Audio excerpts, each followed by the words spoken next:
Pat Novak. For hire.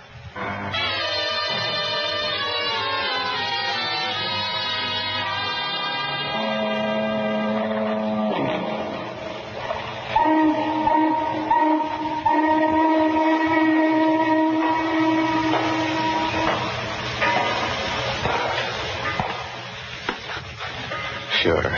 I'm Pat Novak. For hire.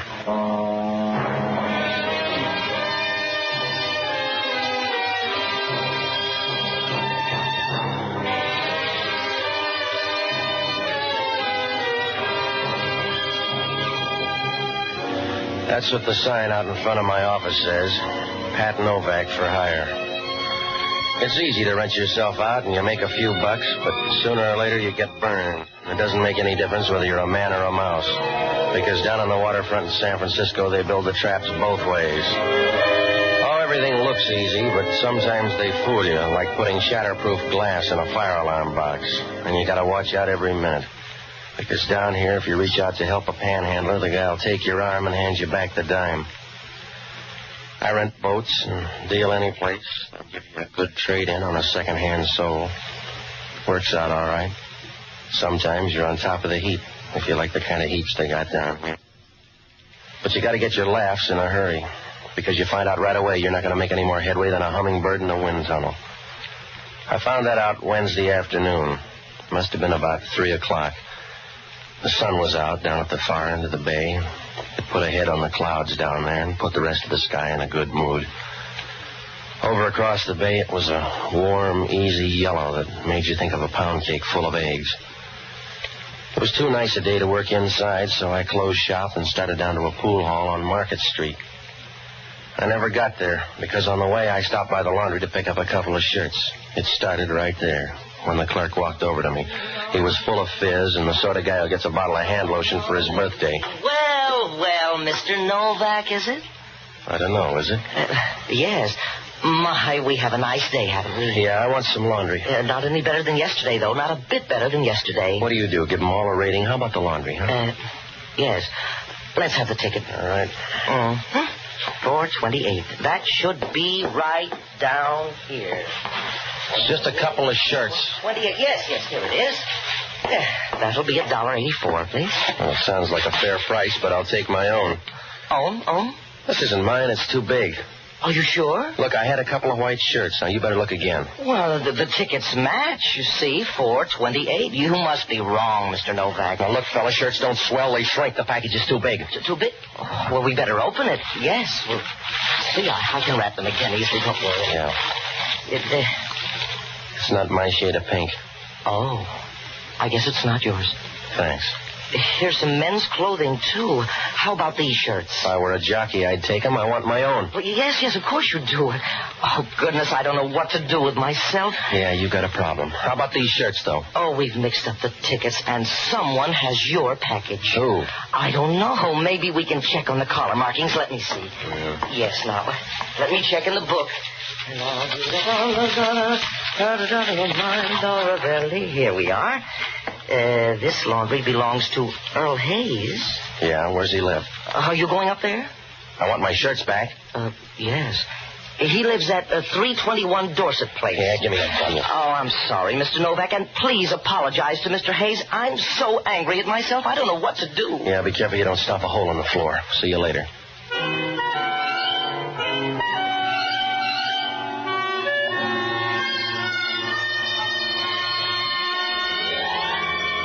When I left, he was wringing his hands and shifting from one foot to another like a small kid in a department store.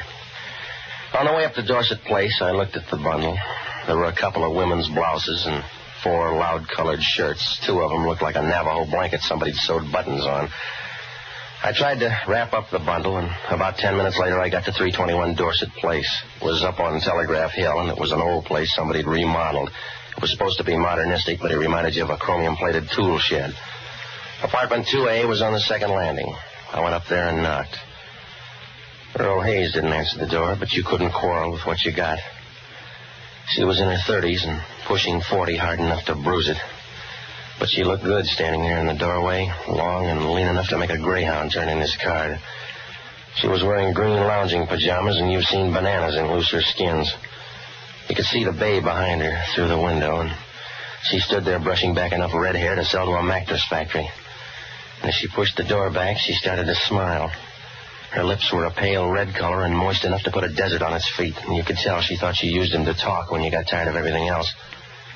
Standing there in front of her, you got the same feeling you would if somebody pressed the treble and bass key of an organ at the same time. Hello.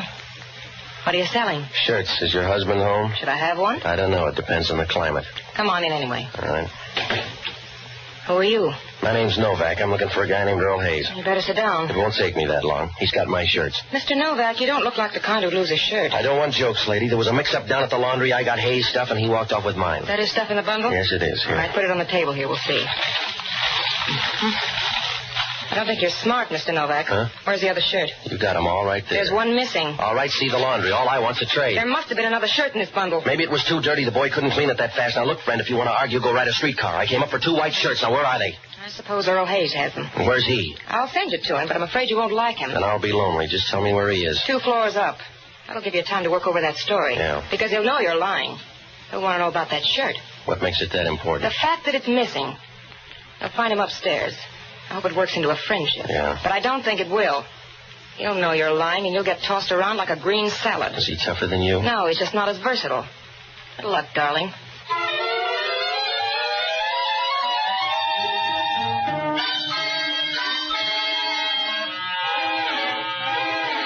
When she said good luck, you knew she was just being polite and didn't mean it any more than the hangman when he tells you to watch your step. When I left, she was over by the window, leaning back against the table, as shy as a runaway boxcar. And you got the idea she'd be fun to know if you had a lot of money and an oxygen tent. Well, I rolled up the bundle, and I started for the 4th floor. I knocked on the door, and when it opened, I knew I had high bid for trouble. I could see into the room, and there were 3 or 4 gonuffs sitting inside. They had a dull, anxious look, as if they were trying to find another worm to pull apart. They were the sort of guys who might have been born, but you wouldn't want to bet on it. The one in the door was a big guy with bushy eyebrows that met near his nose, and the way they ran across his face, you got the idea he got tired of the old ones and grafted on a vine instead. His face wasn't much better. It looked more like a relief map than a face. It was pockmarked and the color of moldy bread, and you knew if a woman kissed him, she'd get blood poisoning. Hello, Novak. You Earl Hayes? Enough to suit you. Come in. You're good at guessing names. So a little bird told me. Yeah, I saw her. She's got nice feathers. Where's the shirt? Here's the bundle. Take your pick. I don't like any of these, Novak. That's all I got. Where's the shirt, Novak? Just wear a collar, mister. You don't need a shirt. Yeah, I won't need a memory for you, fella. Suit yourself. Tell me about those shirts. Hello, Al. Come on in. We got your boy. Who is he? You made a deal. You know his name. I never saw him before, Max. He looks different now. He came up with some of your shirts. That's true. I went by the laundry. Said a guy named Novak picked up the shirts. Except one of them's missing. It couldn't be missing. They're all in one bundle. Ask him then, but do it nice. He's touchy. He doesn't have to ask. Now, look, mister, if you're Earl Hayes, I want my shirts. Give us the other one, we'll make a trade. You got the best deal you're going to make, Hayes. Now, I want those shirts. Get yourself a loom, then. All right, Joe, get his arm. Let go. Wait a minute, Max. Sit down, Hayes, or we'll take your ticket away. That's it. Now get his other arm. Over there. Why don't you keep your eye on Hayes? All right, Novak. It's you or Hayes. Make up your mind. I got it made up about you. You're gonna tire first, Novak. Where's that shirt? I don't know. Try Hayes. He looks healthy. Hold him up. He's slipping. Do you need handles? Hold him up. You're running out of chances, Novak. Where's that shirt? I don't know. Hold him up. Why? If you can't find the reason, don't. All right, Hayes. How's your temper?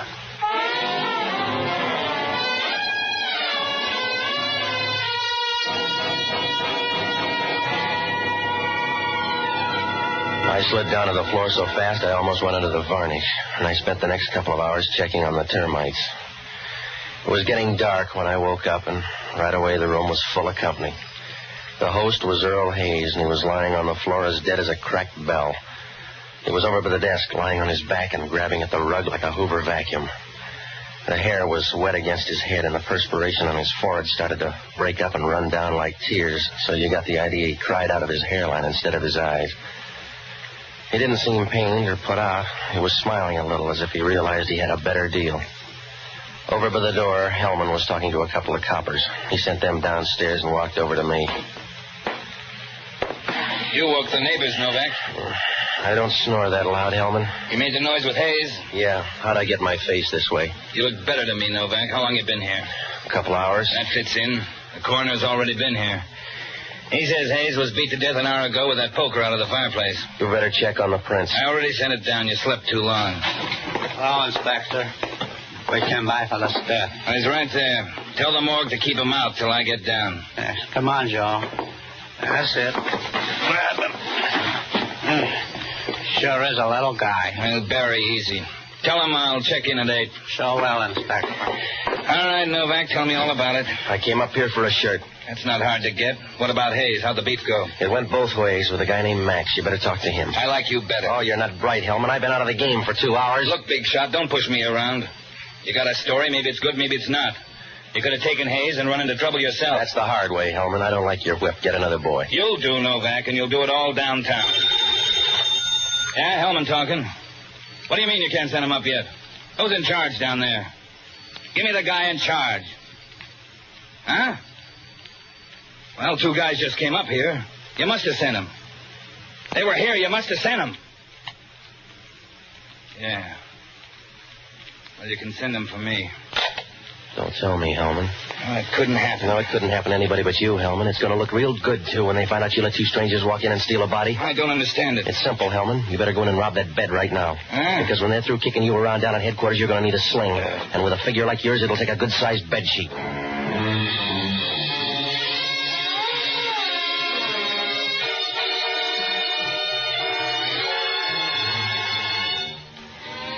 When Hellman hung up the phone, he turned the color of early summer squash. He stood over by the window, running his hand through his hair. He left the window and stood in the center of the room for a minute. His coat was open, and his stomach was piled up on his belt in nice, even layers. It reminded you of a rolled-up garden hose. And the way his pants fit him when he walked, you got the idea somebody'd sewed an anvil in the lining. After a while, he came over and started to talk to me.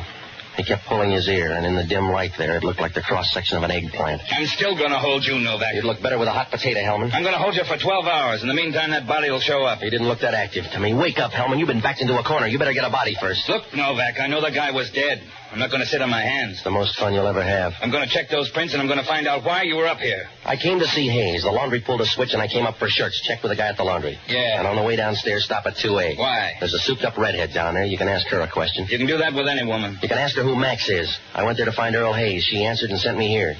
There's only one thing wrong with that story. Huh? There's no redhead in 2A. I checked all the apartments. 2A's been empty for 3 months. The people are out of town. I think you dreamed her. I don't dream that good in the afternoon. Look, Hellman, I'm walking out of this place, and all you can do is hear the echo. I want to see you go, Novak. Maybe you'll do something wrong, and I'll track you down. You couldn't track down a live bear in a telephone booth. I'll make a try on you, mister, and when I'm through, there'll be enough to put you right in that gas chamber. They can save money and do the same thing. Huh? They can lock me up in the same closet with you.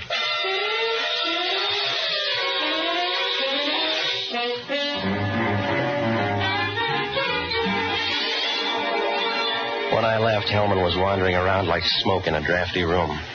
I picked up Earl Hayes' shirts and ducked by the laundry, but the clerk was gone and the place was closed tighter than the lid on a city scandal. Well, I tried to think back, but nothing made sense. In the first place, what made that shirt so important? And why did the laundry clerk have the wrong address for Earl Hayes? And the main hooker was that body disappearing. Why? If Max killed him, they were in the clear. Why take a gamble like that just for laughs? I knew I had to get some answers pretty soon because Hellman wasn't an easy guy. He was a tough, hard cop with a heart big enough to hide behind a piece of birdseed. Well, I had a couple of places to go, so I looked up Jocko Madigan. He's a good guy, and he used to be a smart one, except he didn't like the San Francisco fog and worked out one of his own. I finally found him in the hunt room at the Bellevue Hotel. The crowd was at one end, and he was down at the other. I found out why. Make it one for my baby and one more for the road. Now, wait a minute, Jocko. Ah, Patsy, I'm singing a little sentimental ballad. All right, Jocko, now you've had enough. Patsy, I'm as sober as the next man. I've been drinking since 8 o'clock this afternoon, and I'm as sober as the next man. Now, stop it, will you? Patsy, you know I hate whiskey. But do you realize that 85% of the human body is liquid? Yeah. Now, is there any sane reason why all that should be water? Of course not. It isn't fair. That's why we have communists. Jocko, I'm in trouble. Of course you are. Knowing you, Patsy, is like walking hand in hand with a moral pygmy. All right. It's true, Patsy. You have no moral sense. All you have is a small bundle of regrets, something which you drag out periodically as proof of your decency. Will you listen? But you're not even decent enough to regret the things you've done. From some of your conversations about the only things you regret are the things you haven't done. The only reason you haven't caused more trouble is that you're not fleet-footed enough. All right. You're hopeless, Patsy. You're like some overripe planet, disemboweled and thrown from the skies. You don't know where you're going, and you can't remember where you've been. Your only joy is motion, and your only sensations are heat and cold. You all through, Jocko? Yes. What kind of trouble? Hellman wants me for a dead guy. Where is he? He was up on Telegraph Hill, but he's gone now. He didn't die long, did he? Somebody took the body away. That's a funny thing to collect. Oh, none of the story lays right. The guy's name was Earl Hayes. There was a laundry mix-up, and I went up there to trade. Yes? Now, look, I want you to hop down and find out everything you can about Earl Hayes. Find out who his friends are. Find out where he's from. And see if there's a guy named Max anywhere, will you? Where are you going? I gotta find a girl. I felt that way myself earlier tonight. Will you hurry, Jocko? We don't have time to run your love life. Yes. Well, time is a minor drawback anyway. Good night, lover.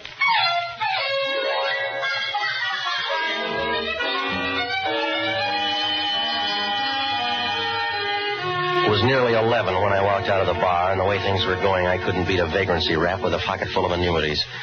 I had to find that girl someplace, but it wasn't going to be easy. You might as well try to French fry a kettle of bones. I went back up to that apartment to see if she left a pointer anywhere.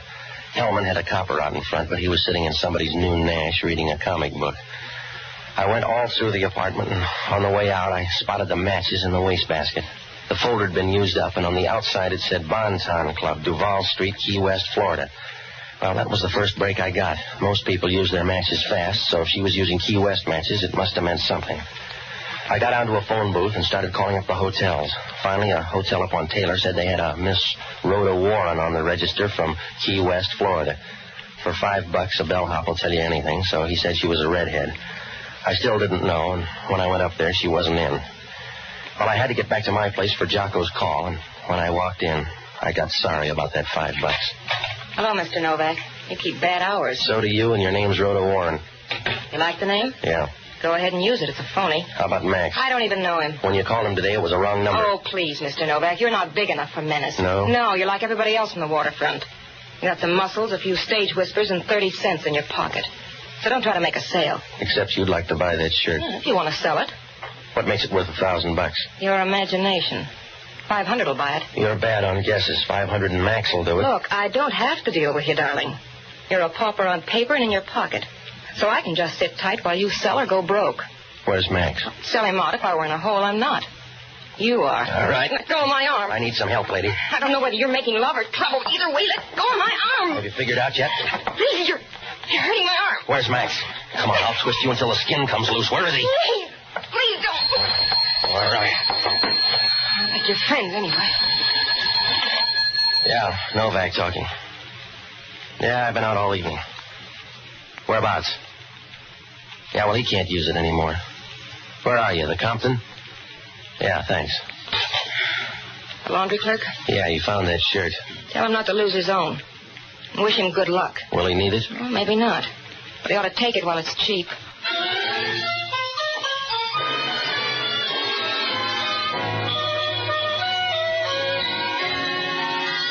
I knew it wouldn't do any good to press her for Max now.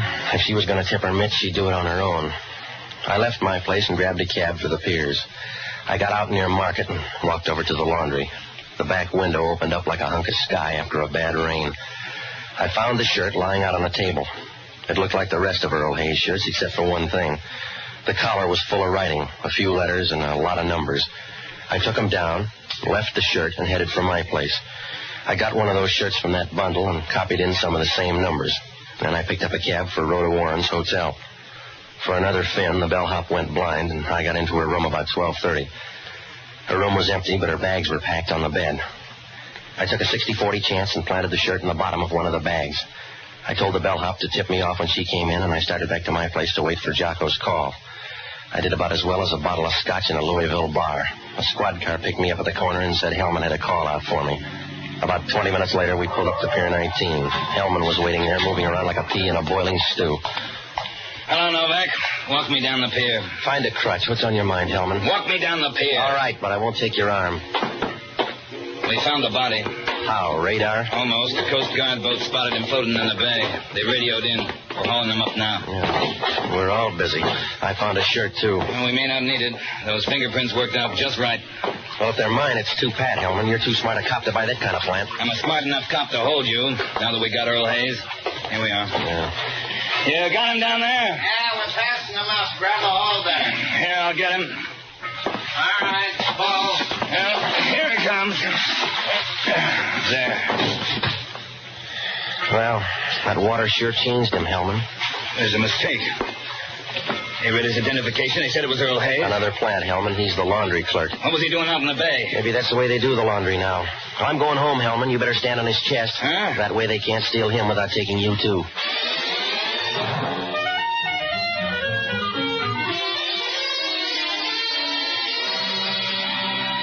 Well, that 60-40 was beginning to pay off. Somebody was gathering up the loose ends, and it was going to be easier now because things were getting tight. But you can say that for a lot of wedding rings. So I bummed a ride, and I got to my place about a half hour later. I had some trouble there because the cop on duty wanted to take me down to Pier 19 again. He looked wistful, so I told him about a place down the street where he might catch a peeping Tom, and I finally got rid of him long enough to get up to the room. As I walked in the door, the phone was ringing. Yeah. Hello, Patsy. This is Jocko. What'd you find out? Earl Hayes was popular. Anybody could have killed him. For instance? There's a lot on him in the Chronicle morgue. He's wanted for smuggling. Yeah? What else? He had a girlfriend. Her picture's here. What'd she look like? Oh, I haven't had enough experience. It's the same one, I guess. What else? And Earl Hayes once served a prison term with a man named Max Stoffer. That's our boy. What do you got on him? He lives here now, and he runs a business out on Van Ness Avenue. What kind of business? Oh, it's going to sound funny. He runs a funeral parlor. Well, what does that prove? It doesn't prove a thing.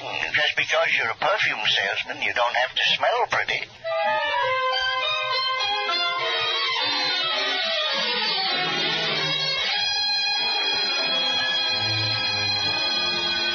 When Jocko hung up, everything began to slip into place. I could see now why everybody wanted that shirt, and the reason why Earl Hayes disappeared was 10 feet tall.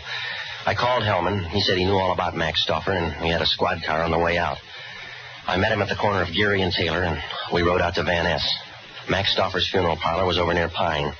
When we pulled up, the lights were out except for a lamp in the front room. Hellman walked in the front door without knocking, and we turned in where the light was. It was a big night for stiffs, and there were 3 or 4 caskets along the wall. In the center, over near the fireplace, there was a casket on wheels. The plate on the outside said a man named Peter Dawson had the lease. Hellman was about to start upstairs when a door in the back opened. Hello, Novak. What are you doing here?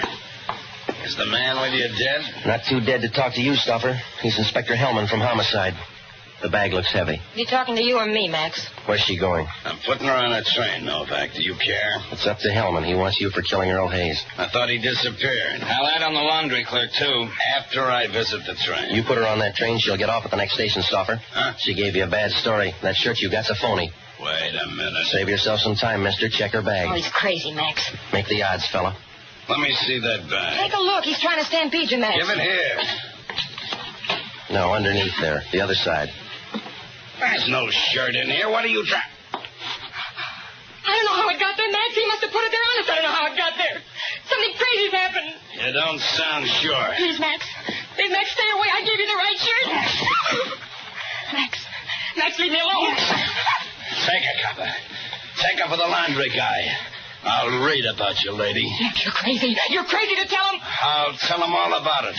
I'll tell you every word, All right, don't forget yourself, big shot. Don't forget to tell him what you did with Earl Hayes. There's no body. Oh, you silly fool. You silly fool. Don't you know why they're here? Shut up. To look for them all. You better tell him now. He's in there, Hellman. He's in there with Peter Dawson. You had a chance, baby. Leave me alone, Max. Leave me alone or I'll break you up. Can't win them all, Max. Put away that gun. Leave me. Hey, get away from her.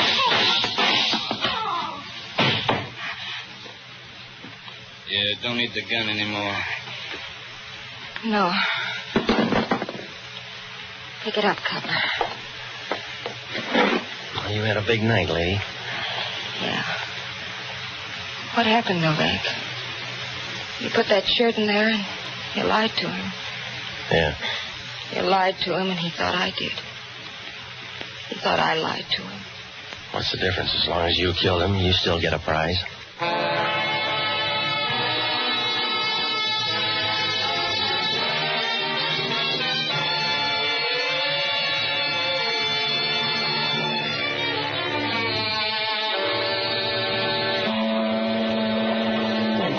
The next morning was easy for Hellman. He shook the girl for the story on those shirts. The markings on the collar were bill of lading numbers on stuff going to the islands. Everybody was being watched, so they had to handle it that way. Earl Hayes used to leave the shirts in that laundry, and each time somebody along the line marked one of the shirts. Hayes took the shirts to Max, and he got the information to the right people in the islands. Out there, they had a line on what to hijack. Most of the stuff was gold, and it was a good game for everybody, until that laundry clerk made a goofy mistake. He got the bundles mixed, and he left one shirt out. When Hayes picked up the wrong bundle, the girl and Max thought a double cross was underway. After Max worked me over and killed Hayes, he went down to the laundry shop, and he couldn't find the shirt. He could only think of one thing. Hayes had the shirt on. So he got him out of that apartment. Once he had him out, he figured the easy thing to do was to make him disappear for good. So he put him in a casket with another guy on his way to the boneyard. In the meantime, the clerk found the shirt and called me. The girl overheard the conversation and figured the laundry clerk had the shirt with him. She got in a beef and killed him. She went down to that laundry after me and picked up the shirt. Well, from there on, the cards fell the wrong way. Well, Hellman asked only one question. That laundry clerk was an innocent guy. Wasn't it too bad he got knocked off? Oh, I don't know. When you think of how many buttons you lose in a year, it doesn't seem so bad. Pat Novak for Hire was previously released by ABC, the American Broadcasting Company, for listeners in the United States and rebroadcast for our men and women overseas. This is the United States Armed Forces Radio Service, the voice of information and education.